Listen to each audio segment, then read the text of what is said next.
Hello students, my name is Aman and I am your English teacher, and we will discuss about your chapter 3rd is topic of English literature is known as Srinivas Ramanujan.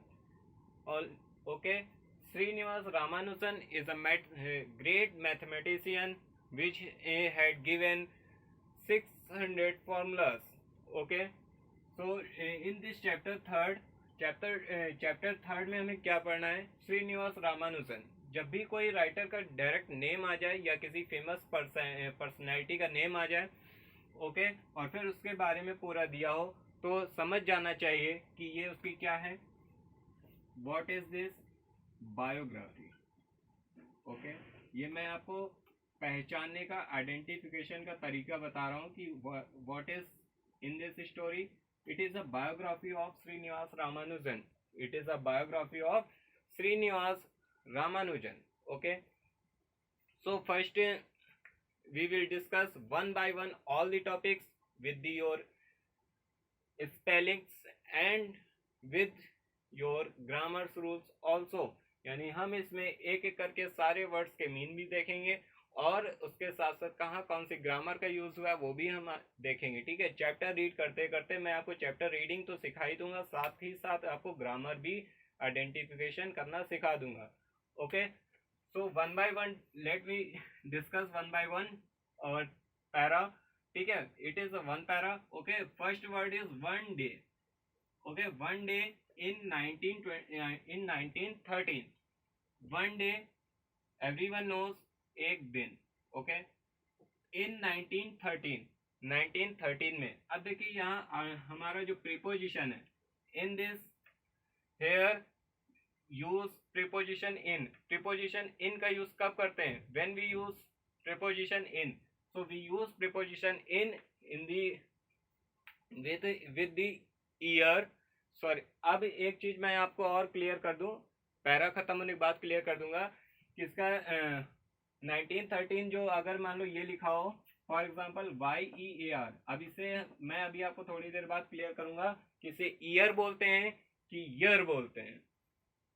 90% लोग इसे year कॉल करते हैं. Okay, this is a wrong way. I am telling to you right way in the last. Okay, last of the para I will tell to you what is the real pronunciation of year.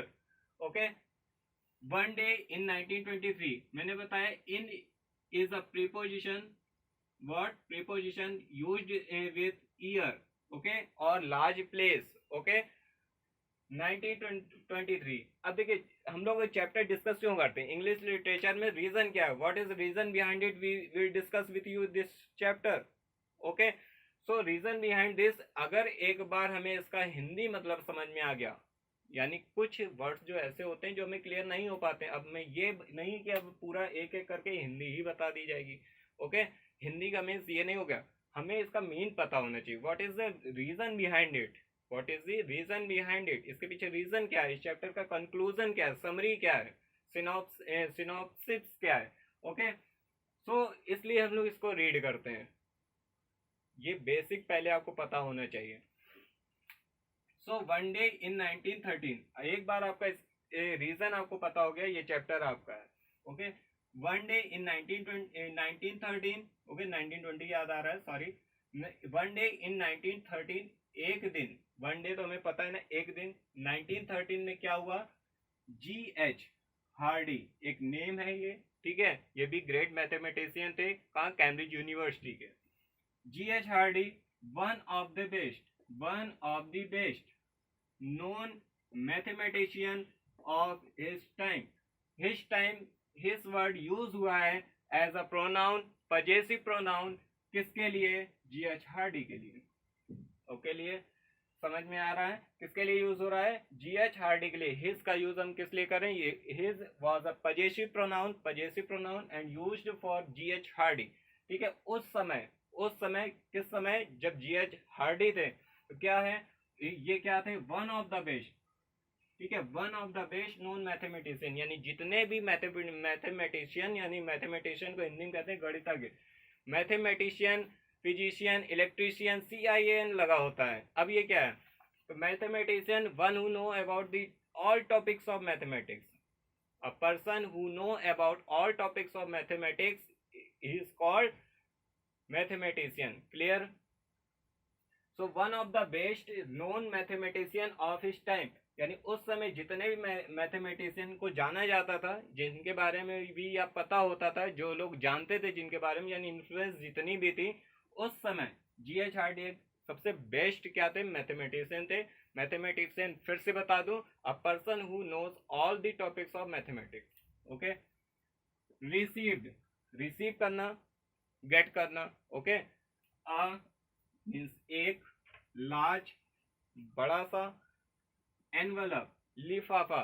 Post office जाते हैं तो वहाँ मुझे हम लोग बहुत सारे छोटे बड़े लिफाफे देखते हैं, या आप नियर अबाउट जाएंगे स्कूल्स में भी आप देख सकते हैं, और बुक स्टोर्स पे भी देख सकते हैं. ठीक है. एनवलप, कवर्ड, कवर था, रैप था. रैप बोलते हैं ना जब हम स्टोर जाते हैं और गिफ्ट करते हैं और गिफ्ट लेते हैं, फिर कहते हैं मैम या सर इसे रैप कर दीजिए. सो रैपिंग यानी covering. Okay. Covered with Indian stamp, यानी जब उन्होंने एक लेटर जो रिसीव किया था उसमें एक इंडियन स्टैम्प लगा हुआ था. इंडियन स्टैम्प मीन्स समझ जाना चाहिए कि वो लेटर इंडिया से गया है. इन हिज ऑफिस, उनके ऑफिस में आया था. इन कैम्ब्रिज, अब यहाँ कैम्ब्रिज का मीन्स यहाँ फुल हमें पता होना चाहिए कि कैम्ब्रिज यूनिवर्सिटी की बात हो रही है.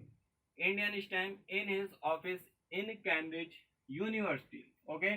The letter began thus, the letter began thus, यानी जब लेटर पढ़ना उन्होंने शुरू किया, यानी खोलना, एनवेलप खोलना शुरू किया और लेटर वन बाय वन देखना शुरू किया, तो क्या हुआ? अब लेटर में क्या लिखा हुआ था? I beg to introduce myself to you. Okay. I beg. अब बेग वर्ड हम स्टूडेंट्स, अधिकतर स्टूडेंट्स रेयर में क्या देखते हैं? बेग लगा हुआ है, यानी वो भीख मांग रहा है. बेग से बेगर सुना होता है ना, तो बेगर मीन्स होता है भीख मांगना. ठीक है. जो भिखारी होता है बेगर. ठीक है. तो उससे हम रिलेट कर देते हैं बेग यानी वो भीख मांग. देखिए मैं आपको क्लियर कर दूं, बेग मीन्स होता है it is a polite form of request.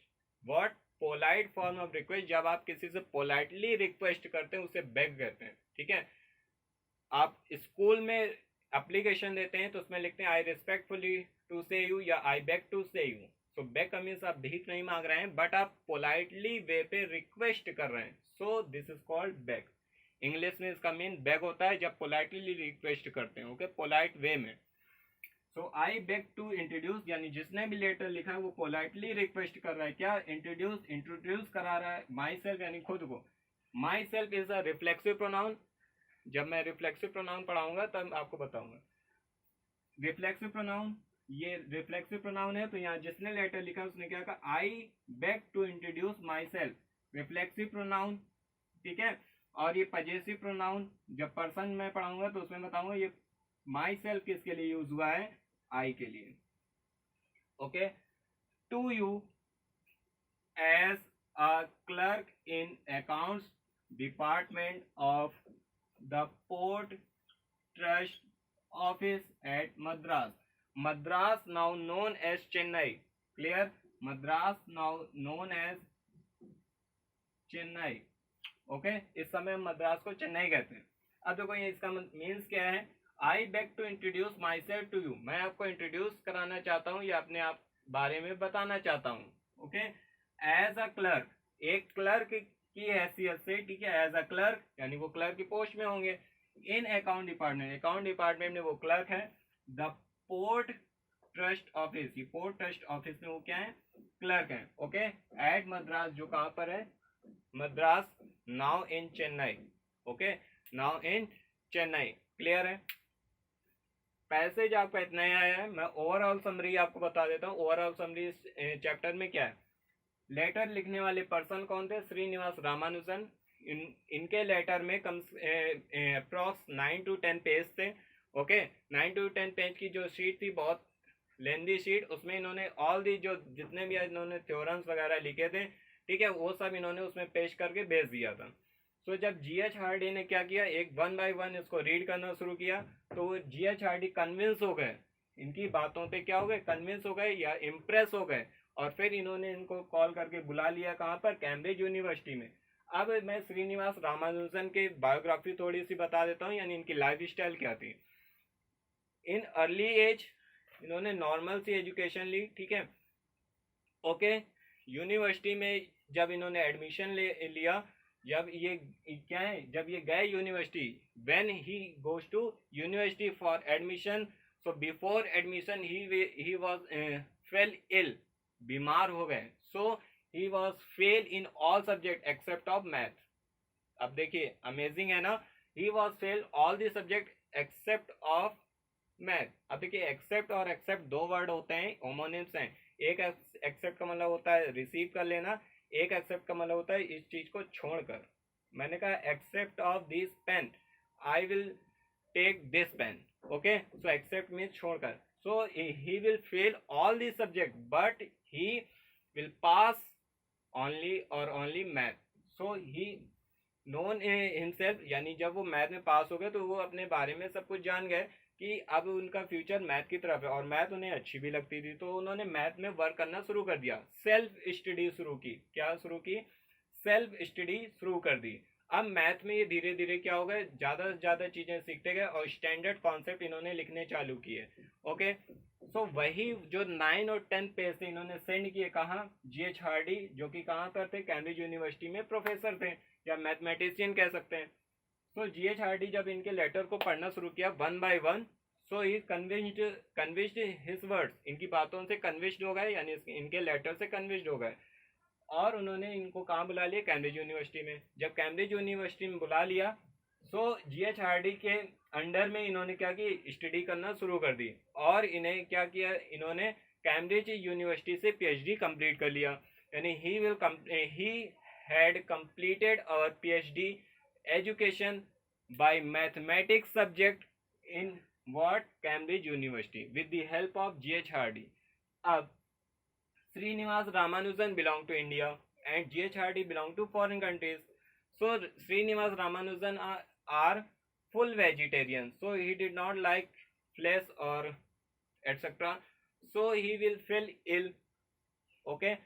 So फिर क्या हुआ, ये वहां भी क्या हुआ, इनका इलाज चलता रहा, ये बीमार हो गए क्योंकि इन्हें फ्लैश पसंद नहीं था, ठीक है। फिर क्या हुआ, इन्हें बाई सेल, सेल्ड का मतलब होता है SAILD, सेल्ड का मीन्स क्या होता है। अब मैं इसको इरेज कर देता हूँ।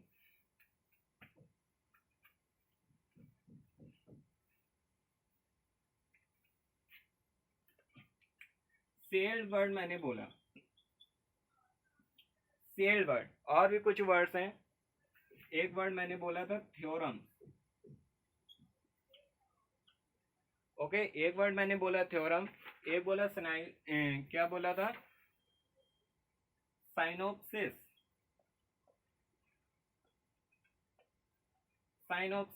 ओके। और एक वर्ड और बोला, अभी आएगा, उसको भी मैं लिख देता हूँ, विजार्ड। कुछ वर्ड्स हैं ये जिसका मीन आपको क्लियर होना चाहिए, और एक वर्ड मैंने और इसका ईयर का प्रोनाउंसिएशन क्लियर करना है, ओके। सो सेड मीन्स होता है जब with the help of, said is a cam mean of transport, sail is a cam mean of transport, mean of transport, sail is means of transport, theorem is a concept, theorem is concept, okay. Theorem is concept, general क्या है, general propositions और self evident, ठीक है। यानी जो भी हमारे self evident होते हैं वो क्या होते हैं, थ्योरम्स होते हैं। जो भी हमारे कॉन्सेप्ट होते हैं वो थ्योरम्स होते हैं, ओके। जैसे हमने कोई कॉन्सेप्ट लिखना चालू किया और मैंने उस कॉन्सेप्ट को लिखकर खत्म कर दिया तो वो एक थ्योरम बन गई, ओके। क्या है, साइनोप्सिस क्या है, साइनोप्सिस मीन्स समरी, जो मैं आपको अभी बता रहा हूं उसे क्या कहते हैं, समरी, क्या कहेंगे, summary, okay. Wizard, wizard means होता है extraordinary, wizard means extraordinary powers, extraordinary powers या amazing power, amazing power, okay. और थ्योरम्स तो मैंने बता दिया, थ्योरम्स को और जनरल वे में कहेंगे तो क्या होंगे, कॉन्सेप्ट, रिटन कॉन्सेप्ट, जो भी हमारे रिटन कॉन्सेप्ट होंगे वो क्या होंगे, थ्योरम। और मैं ईयर को क्लियर कर दूं, इसका प्रोनाउंसिएशन होता है ईयर। ईयर तो आपका EAR होता है, ईयर। ओके, ये क्या होता है, ईयर। क्लियर? इसका एक प्रोनाउंसिएशन क्या, ईयर, और ईयर ये होता है। ओके, तो आप कंफ्यूज मत होना। तो मैं कहा था कि जब ये बीमार होगा तो इन्हें सेल कर दिया है। सेल किया, बाय सेल मीन्स क्या है, मीन ऑफ ट्रांसपोर्ट, यानी सेल वो होता है जब मीन ऑफ ट्रांसपोर्ट में शिप और बोट का यूज करें। तो with the help of ship और बोट ही सेल्ड टू इंडिया। ओके, और सेल्ड कैम्ब्रिज यूनिवर्सिटी भी with the help of ships और बोट से ही गए थे। ठीक है, सेल टू इंडिया। जब इंडिया आ गए तो इनकी तबीयत थोड़ी सी सही हो गई। ठीक है, और फिर से इन्होंने बाकी कॉन्सेप्ट जो थे यहाँ पर लिखने शुरू कर दिए। बाकी कॉन्सेप्ट इन्होंने यहाँ लिखने शुरू किए। टोटल इन्होंने 600 फॉर्मूले को इंट्रोड्यूस किया, बट वो सब क्या थे, लूज पेपर पे। लूज पेपर, अब समझ लूज पेपर क्या है, जब हमें A4 साइज की कोई शीट दे दी जाए और 1 by 1 यानी अलग अलग पेज दे दी जाए, इसे ही लूज शीट पेपर कहते हैं। यानी इनके पास कोई कंपाइल्ड बुक नहीं थी, कोई कंपाइल्ड बुक नहीं थी। जैसे हम लोग के पास एक बुक होती है उसमें कई सारे पेज कंपाइल्ड होते हैं, इनके पास कोई कंपाइल्ड बुक नहीं थी, सब लूज पेपर थे जिसमें इन्होंने कॉन्सेप्ट लिखे थे। और इनके पास 600 कॉन्सेप्ट थे। और उस समय इंडिया में फिर से इनकी क्या हुई, जो हेल्थ थी वो फिर से बिगड़ गई, यानी he was fell ill again in India. And 1919 के बाद अप्रॉक्स क्या हुआ, 1920 में ये क्या हो गए, डेड हो गए, यानी कि इनकी मृत्यु हो गई। ओके, ये he was died in 1920। And इनके जो कॉन्सेप्ट थे 600 कॉन्सेप्ट, उनका कभी पब्लिश ही नहीं हो पाए, यानी जब तक ये जिंदा रहे तब तक इनके कॉन्सेप्ट क्या हुए, पब्लिश ही नहीं हो पाए। ओके, जब ये मर गए तो उसके बाद क्या हुआ, when he died other mathematician is found his concept in क्या है 1976। अब देखिए कितना टाइम लग गया, 1920 से 1976, यानी इनके जो कॉन्सेप्ट है ये 1920 में क्या हो गए, डाइड हुए, और 1976 में अदर मैथमेटिशियन ने इनके कॉन्सेप्ट को फाइंड किया। देन उन्होंने रीड किया, देन इनकी बुक को कंपाइल्ड करके पब्लिश किया गया। ओके, क्लियर है? So he was a great mathematician and Srinivasa Ramanujan your this third chapter, and it is a totally depends a biography of Srinivas Ramanujan. So I will tell to you summary of this chapter. I hope you understand this summary and I hope you understand this pronunciation. It is called year and it is called ear. Okay, अब year इसे नहीं बोलेंगे, मैंने कुछ mean भी बताए और भी मीनिंग बता सकता हूँ। ठीक है, बट लिखने में कम हो रहा है। So wizard, amazing power, said, mean of transport, and mean of transport में यहाँ लिख लेना क्या होगा, शिप और बोट।